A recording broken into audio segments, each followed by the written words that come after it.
The morning rush at Brookside Cafe was always loud, machines hissing, cups clinking, customers mumbling half-awake orders.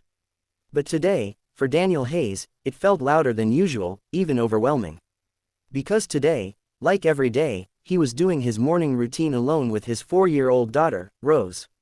And on this particular morning, Rose had decided she did not want the blueberry muffin she asked for, but instead wanted the shiny pink one in the glass display. A croissant dipped in raspberry sugar. "Daddy, that one," she squealed, tugging at his sleeve. Daniel, already exhausted from a night of deadlines and a morning of spilled orange juice, tried to reason with her. "Sweetheart, we already got the blueberry." "No, Daddy," her eyes filled with tears. "I want the pink one. Please." The barista smiled in sympathy. "Rough morning," Daniel exhaled. "Rough week." He set down his coffee, picked Rose up, and kissed her cheek. "Okay, just this once." Her tears instantly disappeared, replaced by the radiant smile that always undid him. And that was how their day started, chaos wrapped in a tiny pink package. He finally found a small table by the window. Somewhere quiet, somewhere predictable, somewhere safe. He needed safe. Their lives had lacked that for long enough. He carefully placed Rose's treat on the table, set his coffee down, and opened his laptop, hoping to get even 10 minutes of work in while she happily demolished her pastry. But as soon as he turned on the screen, the cafe began filling up fast. Chairs scraping, people talking louder, the morning rush thickening. He glanced at the door, no more tables left. "Here we go," he sighed. People sped past with laptop bags, headphones, and busy faces. He kept his head down, focused on his daughter. He didn't notice her at first. But she noticed him. She walked into the cafe in a deep green coat, her hair damp from the light morning drizzle outside. She looked tired, not the kind of tired that comes from lack of sleep, but the kind that comes from lack of peace. Her eyes scanned the cafe, searching for a seat. Nothing. Then she saw them, a single dad and a child sharing a small corner table. She hesitated. She didn't want to invade their space. But her legs were tired, her heart heavier than she liked admitting. She just needed a seat. A quiet one. She took a deep breath and approached. Daniel didn't look up until her shadow fell across the table. He raised his eyes, and froze. She had one of those faces that didn't demand attention but naturally drew it. Soft features, warm eyes, and a presence that somehow calmed the space around her. "Hi," she said gently. "Is this seat taken?" Daniel blinked, caught off guard. Rose, however, looked up, her mouth covered in raspberry sugar. "Hi lady," she grinned. The woman smiled down at her. "Well, hello. That's quite the pink treat you've got there." Daniel cleared his throat, embarrassed at the mess of crumbs around his daughter. No, the seat isn't taken. You can sit." She hesitated a moment longer, as if giving him one last chance to change his mind. He didn't. She pulled out the chair softly and sat, placing her bag at her feet. She let out a slow breath, like sitting had taken a weight off her shoulders. "Thank you," she said. "Of course," he replied. "Only," he added, with a playful softness he didn't know he still had inside him, "if you both stay." She looked up, puzzled for a second. Then she realized, both. He wasn't just talking about her. He was talking about the exhaustion on her face, the invisible heaviness she carried, the kind that made her eyes look a little too glossy. Her lips curved into a quiet smile. "Deal. For a moment, they sat in silence. Comfortable silence. The kind that usually only happens with people who've known each other much longer. Daniel opened his laptop again, but he didn't start typing. Instead, he found himself studying her from the corner of his eye. She looked sad, or maybe tired, or maybe both, but she also looked like someone who used to laugh easily. Like someone who once loved mornings like this, steaming coffee, soft pastries, the hum of everyday life, before something dimmed that light. He didn't ask. He had learned to recognize pain in others because he carried so much of his own. Her eyes drifted toward Rose, who was busy coloring on a napkin with a stray crayon found in Daniel's bag. "She's beautiful," the woman said softly. Daniel followed her gaze and nodded. "Yeah, she's my whole world, I can see that," she smiled. "You're good with her," he replied. "She's not usually this calm around new people." She looked almost embarrassed, glancing down at her hands. "I used to work with kids. Behavior therapy. Kids with anxiety, trauma, emotional delays." Her voice softened. I guess I still have the instincts. That's incredible, he said. Why? Used to. She hesitated. Then she forced a smile.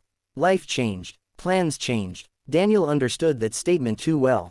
He didn't push further. She didn't either. But slowly, without planning it, they started talking. Really talking. Her name was Aria. She had moved to the city 3 weeks ago. New job, new apartment, new life. Or rather, an attempt at one. But nothing had settled the way she hoped. That's why I'm here, she said, staring into her untouched coffee. This place felt quiet enough to just breathe a little. Daniel nodded. You picked the one table occupied by a spilled juice survivor and a 4-year-old pastry tornado.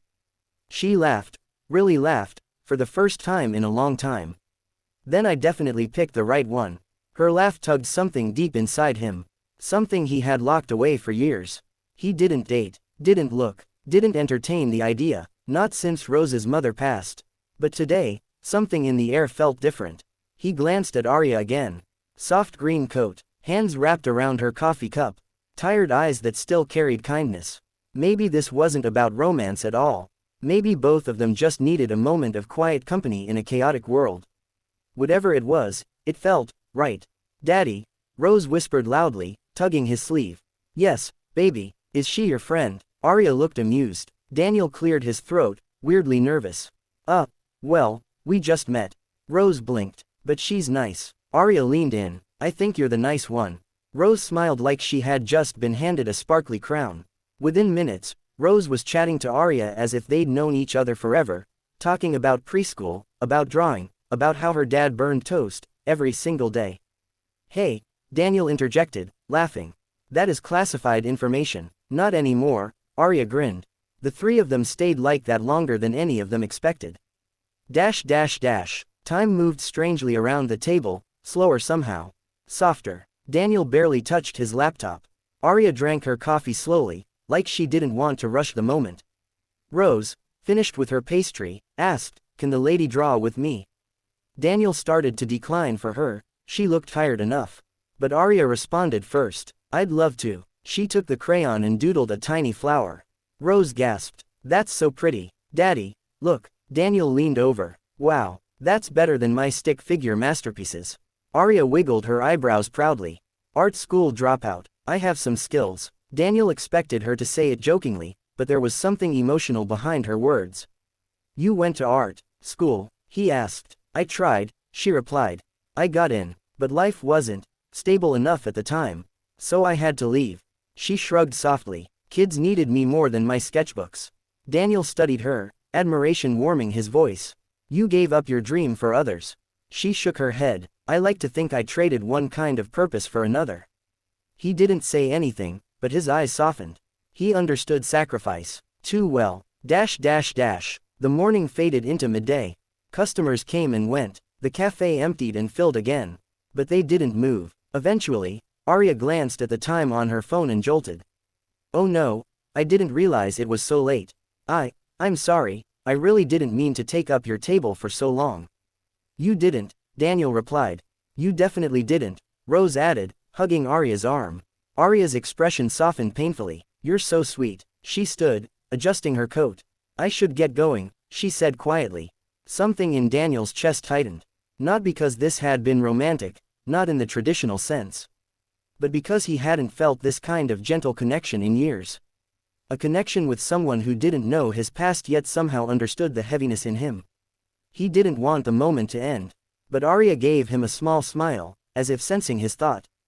Thank you, she said softly. For sharing your table. Her eyes glistened for a moment, then she blinked it away. For letting me stay. Daniel nodded. Anytime. She took a step back. Then another. Rose suddenly whispered, Daddy, can she come again? Daniel swallowed. That's up to her. Aria heard. She hesitated at the doorway, then turned back, her voice gentle. Maybe I'll see you both again. Maybe. Probably not. People crossed paths every day, sharing brief moments before drifting back into their separate worlds. Daniel expected her to leave. But instead, she paused. She looked straight at him, then at Rose. And then she said something that stayed with him long after she walked out the door. You two, you make the world feel a little kinder. She walked away before he could respond. Dash dash dash. That night, Daniel couldn't stop thinking about her. Not romantically, not yet, but in a way that reminded him he was still human underneath all the exhaustion. Still capable of connection, still able to feel seen, even for a moment. Rose fell asleep early, holding the napkin drawing Aria had doodled the flower on. He kissed his daughter's forehead and whispered, "Maybe we'll see her again."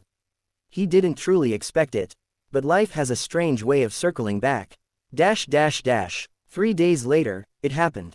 Daniel and Rose walked into Brookside Café for their usual morning ritual. He ordered his coffee. Rose asked for the shiny pink pastry again. They found the same table by the window, though today it felt emptier. Daniel opened his laptop, and then, "Is this seat taken?" He froze. The same soft voice, the same gentle smile, the same tired but warm eyes. Aria, standing there, holding a coffee cup and a tentative hope in her expression, as if she wasn't sure she was welcome. Daniel didn't even need a second to respond. He moved his coffee to the side. Then he smiled and said the words that would change everything. "It is now, for you both."